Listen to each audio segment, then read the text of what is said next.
Nagsimula ang kwento sa pagpapakita sa hari ng kadiliman at tagapagwasak ng mundo na si Null. Matagal ng panahon ang rehiyon ng kadiliman ay inatake ng liwanag, na nagdulot ng pagtataksil sa kanyang mga nilikha kaya naman nanatili siyang nakakulong. Ginawa nila ang Codex isang susi na makapagpapalaya sa kanya. Ang kanyang misyon ay hanapin ito at sa sandaling mapalaya ay binalak niyang lipulin ang buhay sa bawat planeta. At bilang gantimpala para sa kanyang mga nilalang na exophagic bibigyan niya sila ng kalayaan na pamunuan ang mga planetang iyon.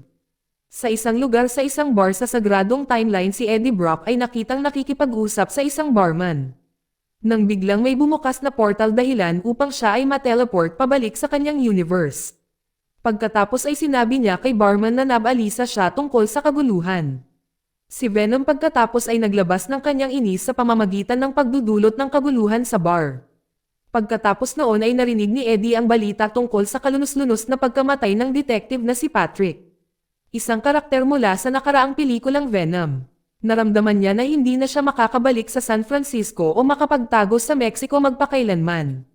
Nalilito siya at hindi sigurado kung ano ang gagawin. Ngunit isang ideya ang pumasok sa isip niya nang makakita siya ng impormasyon tungkol sa district attorney sa New York na maaaring makatulong sa kanya na i-clear ang kanyang pangalan. Bukod pa doon ay nangarap si Venom na makabisita sa Statue of Liberty kaya ito ang tamang oras. Nang naghahanda silang umalis si Venom ay pinaalalahanan si Eddie na sila ay mga takas at kung sino man ang hamarang sa kanila ay hindi ito magdadalawang isip na kainin sila. Samantala may tila nanonood sa kanila sa pamamagitan ng isang security camera. Saka sila napadpad sa isang madilim at maduming lugar na puno ng mga nakulong na nakikipag-away na aso. Agad na sumulpat ang may-ari ng lugar at binalaan si Eddie na isang malaking pagkakamali ang kanyang pagpunta doon at magbabayad siya. Matapos maalis ang kalaban, nang umalis sila sa lugar na iyon ang isa sa mga kalaban ay nanonood sa kanila. Samantala isang misteryosong figure na nanonood din sa mga galaw ni Eddie ang nagulat ng pagtuklas na ito at nagtanong si General Strickland upang pumunta sa bar. May napansin silang isang maliit na piraso ng mga ito na naiwan sa mesa. Nang dumating si General Strickland upang kunin ang sample, tinanong niya ang barista at inilarawan si Eddie bilang isang kakaibang lalaki na nakikipag-usap sa kanyang sarili na may malalaking kamay na mukhang hindi karaniwan. Sa ibang lugar si Payne at ang kanyang kapatid ay nanood ng stars nang biglang tinamaan ng kidlat ang kapatid ni Payne at namatay ito ng malubha. Ngunit ito ay naging panaginip lamang at nagising si Payne nang marinig ang nakakagulat na balita na si General Strickland ay pupunta siya sa Area 51. Nagpasya siyang sumama sa kanya, dumating si Strickland sa secret lab sa Area 51 kung saan sa wakas ay nakilala niya si Payne. Ipinaliwanag niya na ang kanyang misyon ay upang mangolekta ng mga symbiote, habang si Payne ang namamahala sa pagsasaliksik sa kanila. Ang isa pang researcher na si Sadie ay nagsabi sa kanya na mayroon silang nagawa at iligtas ang isa pang symbiote na dati nang inaakalang namatay. Naghanda silang lumipat sa susunod na yugto, si Payne at Sadie ay nagsuot ng mga damit na pangproteksyon upang maiwasan ang mga impeksyon. Bago nila makilala si Patrick Mulligan na mukhang buhay sa kabila ng iniulat na patay na siya. Siya ay angkop na maging host para sa symbiote. Ipinaliwanag ni Payne kay Patrick na ginawa nila ang lahat upang iligtas siya. Sa sandaling iyon ang symbiote na konektado kay Patrick ay nagbabala na kailangan nilang umalis kaagad. Habang ipinapaliwanag ang pagkakaroon ng xenophage na nanghuli sa mga symbiotes at gagawin nila na sirain ang anumang bagay na humadlang sa kanyang paraan. Ang symbiote ay nagsiwalat din ng pagkakaroon ng walang laman na lumampas sa mga hangganan ng sansinukob na mas nakakatakot kaysa sa kanilang naiisip. Habang ang symbiote ay nagpaliwanag tungkol dito, si Null na ito ay nakita na malakas na tumatawa habang sinisira ang lahat ng nasa likod niya. Habang sina Venom at Eddie ay patungo sa New York sakay ng isang eroplano. Sinabi ni Venom kay Eddie na sila ay nasa paglalakbay upang ibalik ang pangalan ni Eddie at maghanap ng kapayapaan. Ngunit pagkatapos ay ang xenophage na nilalang na sumusubaybay kay Venom ay tumalon sa eroplano. Nagtagumpay si Venom na talunin ang nilalang sa pamamagitan ng pagtapon nito sa turbine ng eroplano pagkatapos ay nawasak ito. Pagkatapos magtagumpay si Venom ay humingi ng tawad kay Eddie na protektahan siya. Nang walang pag-aalinlangan tumalon si Venom mula sa eroplano na naging parachute para dalhin sila sa lupain. Sa ibang lugar may isang pamilya na nagsakripisyo ng maraming bagay upang matupad ang pangarap ng kanilang ama na nagngangalang Martin para bisitahin ang Area 51.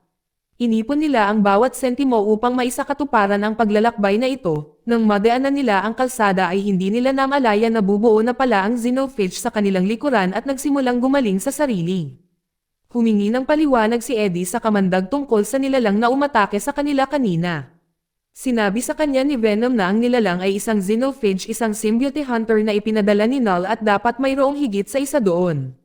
Sinusubukang hulihin sila Venom at nag-usap tungkol sa pinagmulan nito at si Null na lumikha sa symbiotes. Siya ay ipinagkanulo at ikinulong sa pamamagitan ng kanyang sariling nilikha at isang bilangguan na dinisenyo upang makulong siya habang buhay. Nang si Eddie ay sinabi ang pangalan ni Null, kaya naman agad siyang sinabihan na huwag nang banggitin pa ang pangalang iyon. Dahil ang pagbanggit lang nito ay maaring makaakit ng atensyon kay Null.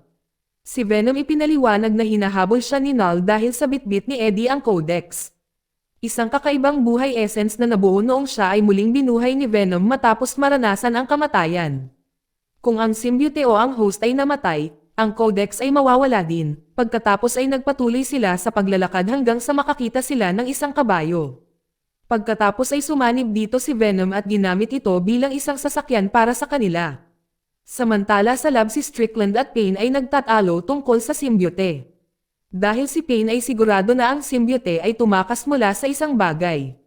Ngunit iba ang naisip ni Strickland. Nang hindi nag-aksaya ng mas maraming oras. Pagkatapos ay inutusan niya ang kanyang koponan na hulihin si Eddie na nagawa nilang subaybayan. Upang tulungan si Eddie si Venom na itinapon siya sa ilog at sinubukang magtago.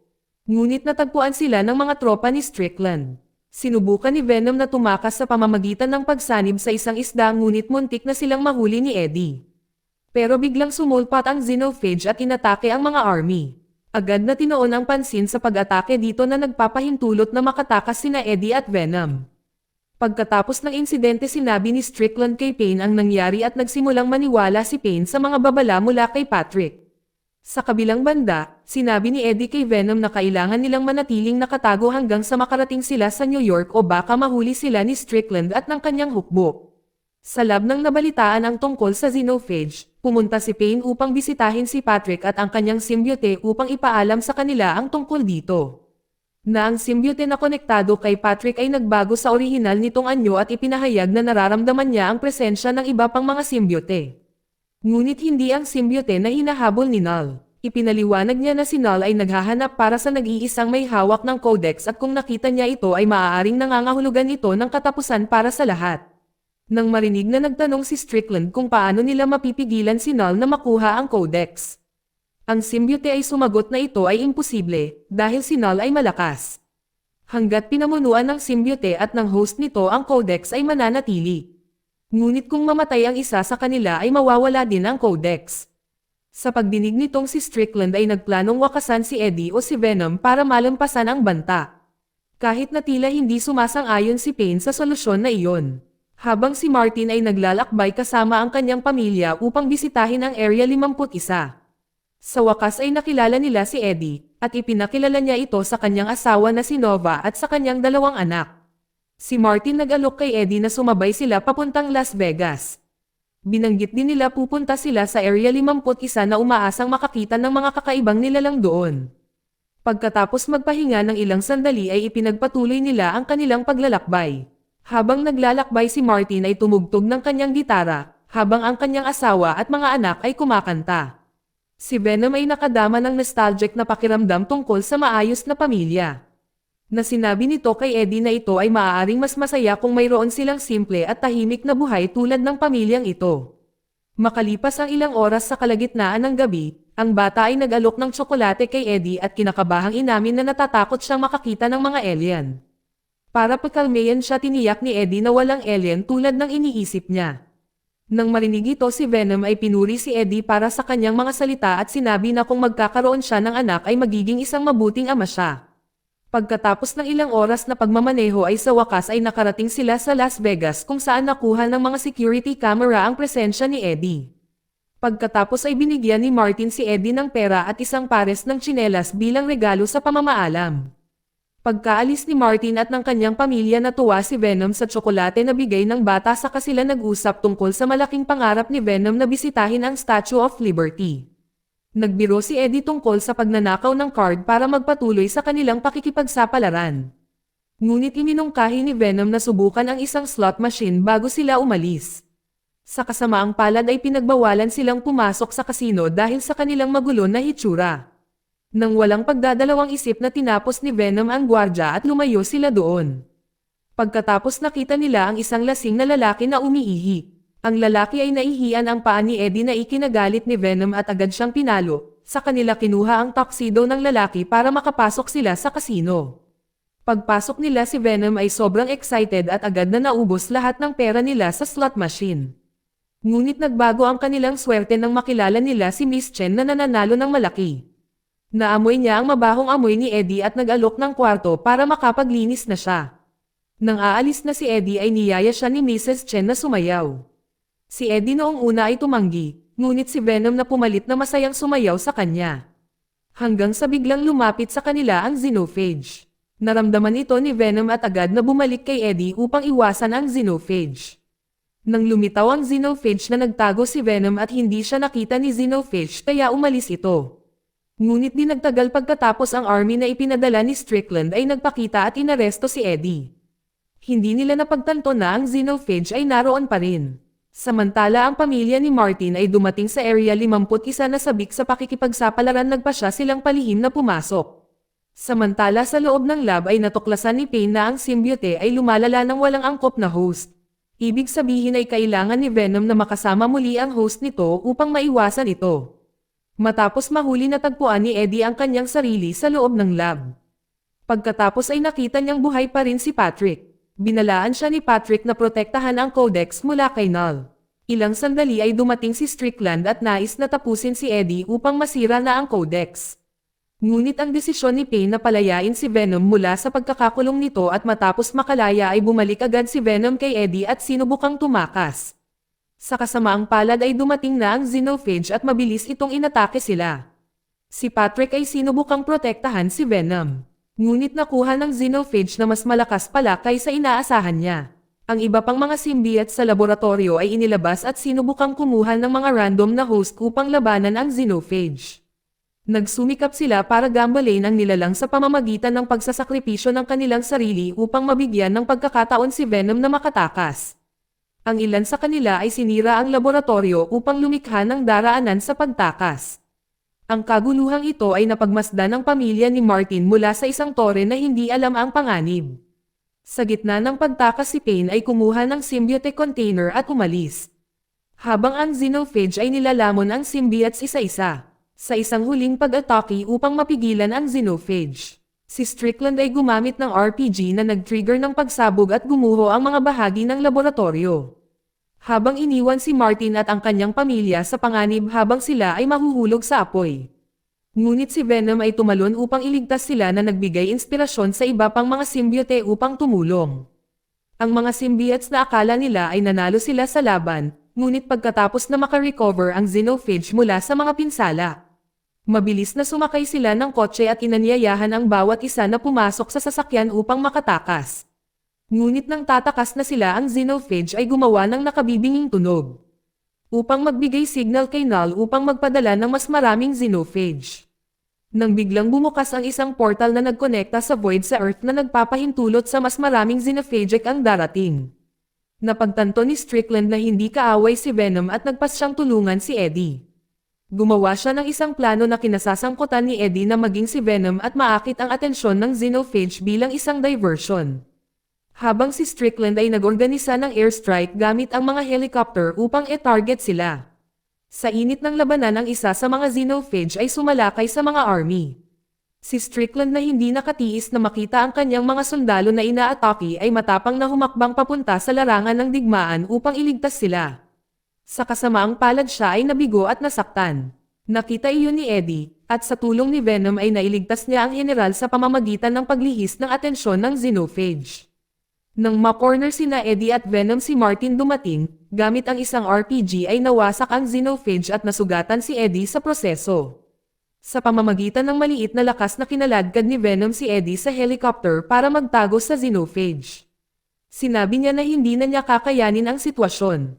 Sinabi niya na ang kanyang pangarap na makita ang Statue of Liberty ay hindi na rin daw matutupad. Dahil sa mga pangyayaring ito nagpasya si Venom na isakripisyo ang kanyang sarili.